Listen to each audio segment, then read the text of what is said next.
Good evening and thank you so much for joining us. I'm Febin Casahoon. Some major developments on day 3 of the strikes outside dozens of New York State prisons. And as of today, there are about 30 correctional facilities with officers participating in the strike. The governor has signed an executive order activating 3,500 members of the State National Guard to the facility. Now, these members are under orders to ensure safety and security ahead of a larger deployment. This afternoon, New York State has filed an injunction under the Taylor Law, and a judge has granted a temporary restraining order that mandates officers to end the strike.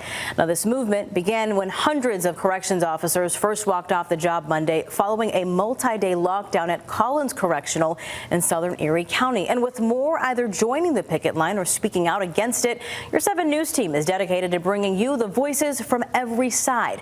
Tonight, I share those perspectives.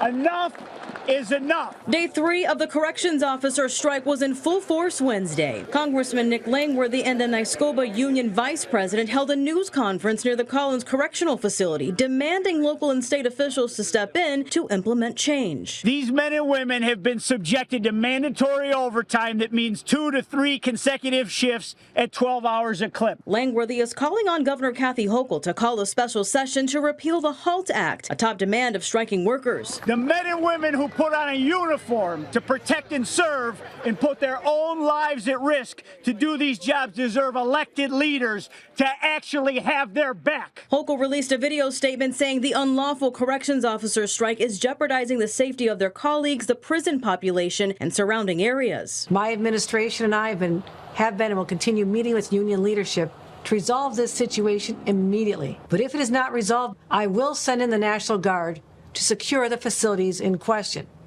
They've already been deployed and are ready to stabilize the situation. I am directing everyone involved in these unlawful strikes to stop these actions immediately. Legal action has already commenced to ensure compliance. Do what's right.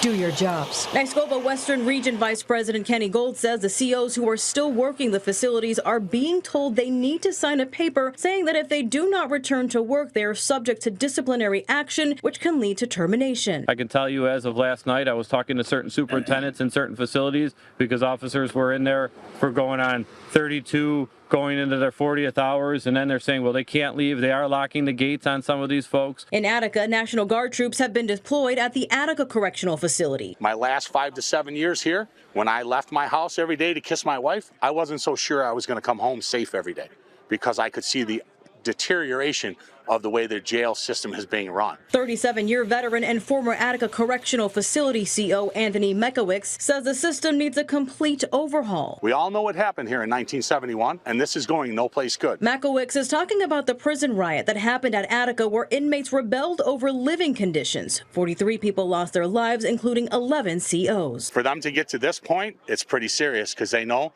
there's going to be monetary repercussions and they may face losing their jobs. To them, it's worth that than going in there and losing their life inside those walls.